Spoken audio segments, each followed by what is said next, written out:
From 33 years old. Until something.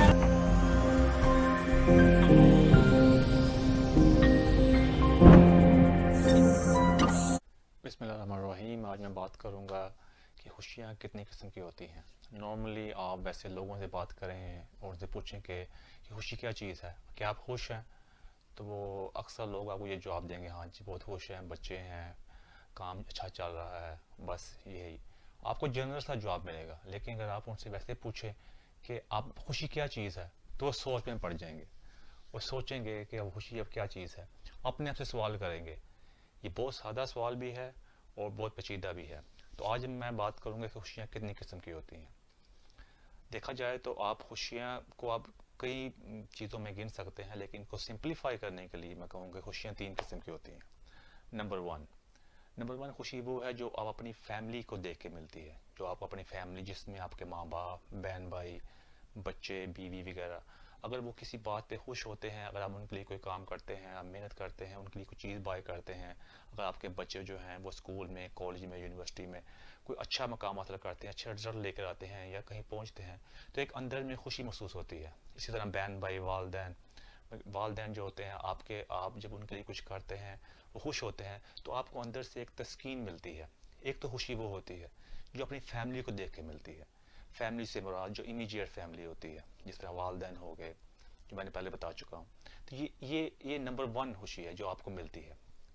अब number two है जो आप चंदा देते हैं, हज जो करते हैं, इबादत करते हैं, ज़कात वगैरह और सदका वगैरह देते हैं। एक वो दूसरी खुशी वो है जो अल्लाह की राह में करते हैं।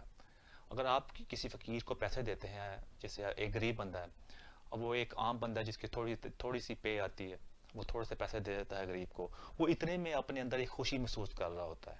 वो एक अंदर से अपने आप को उसे सुकून मिलता है कि शायद मैंने कोई बहुत बड़ा काम किया है। वो अपने आप में एक हल्का महसूस करता है। एक वो खुशी वो होती है जो आपको, जिसको आप टच तो नहीं कर सकते, लेकिन एक अंदर से सुकून और खुशी महसूस होती है, अपने आप को आप हल्का महसूस करते हैं। तीसरी खुशी वो होती है जो आप सिर्फ अपने लिए करते हैं, जो सिर्फ जिसका ताल्लुक आपके साथ है।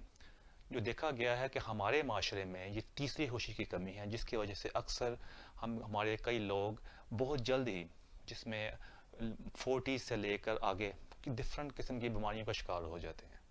होता यह है कि हम दूसरी दो खुशियों के प्रति बहुत तवज्जो दे रहे होते हैं, बल्कि कई दफ़ा उसमें भी हम कमी रह जाती है, लेकिन तीसरी खुशी में बहुत ही कम लोगों की तवज्जो है।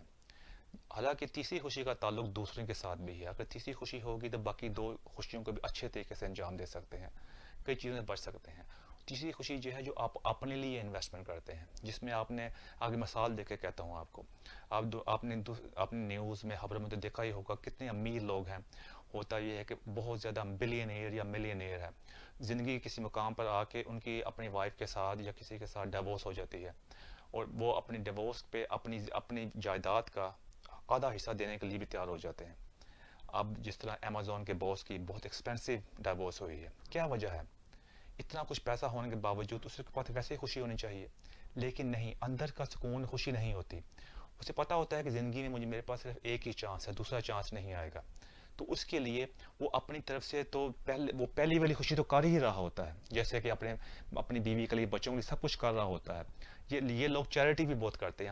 हमारे मुल्क में भी आपने देखा होगा, कई अमीर लोग हैं, उनका नाम नहीं लेता, चैरिटी बहुत करते हैं, वैसे पैसा जहाँ से मर्जी आ रहा हो, वो दोनों चीज़ें पूरी कर रहे होते हैं। तीसरी को वो नुमाया नहीं करते, लेकिन बाहर के माशरे में ये मुनाफिकत नहीं है। तो वो करते क्या हैं कि अगर डिवोर्स हो जाती है, क्योंकि अंदर की तीसरी खुशी के लिए, अपने लिए वो करते हैं, वो किसी चीज़ में कमी नहीं आने देते, बैलेंस रखने की कोशिश करते हैं। इसीलिए तीसरी खुशी में ये भी है, अपने ऊपर इन्वेस्टमेंट करें, एक्सरसाइज वगैरह करें, अच्छा खाना खाएं, और दोस्तों के साथ थोड़ा मी टाइम, जिसे कहते हैं सिर्फ आपके लिए वक्त हो जाएं, सियासत के अलावा और इन इधर उधर की बातों के अलावा सिर्फ और सिर्फ वैसे गपशप करें जिसे कहते हैं बुलशिट करें। कोई भी बात करें जिससे सिर्फ और सिर्फ सब कुछ भूल जाए, वो आप वहाँ से स्टार्ट करें। मैं ये नहीं कह रहा कि जाके आप तलाक़ें देना शुरू कर दें और कहें जी मैं दूसरी शादी करने लगा हूँ। बात ये नहीं है कहने की, ये तो मैं आपको एग्जांपल देने के लिए समझा रहा था। लेकिन बात यह है कि आपने अपने ऊपर इन्वेस्टमेंट करनी है। ये चीज़ें आप करेंगे तो आप खुद ही अपनी ज़िंदगी के अंदर एक चेंज देखेंगे। इसलिए ये तीन खुशियाँ जो हैं ये आपस में मिली हुई हैं। नंबर वन अपनी फैमिली और अपने घर वालों के लिए, नंबर 2 जो आप चैरिटी वगैरह करते हैं, सदका वगैरह देते हैं। नंबर 3 जो मी टाइम है जिसे कहते हैं अपने ऊपर इन्वेस्टमेंट, ये ज़रूर करें, अपने ऊपर इन्वेस्टमेंट ज़रूर करें। जब आप ये करेंगे तो आप बाकी दोनों खुशियों पे भी अच्छी तरीके से उस पर अमल कर सकते हैं। इसके साथ ही ये वीडियो अब ख़त्म होती है। इसमें मेरा जो अगला होगा वो रिलेशनशिप के बारे में है, शादियों के बारे में है कि वो नाकाम क्यों होती हैं। तो मेरी अगली वीडियो का इंतज़ार कीजिएगा। Thank you very much.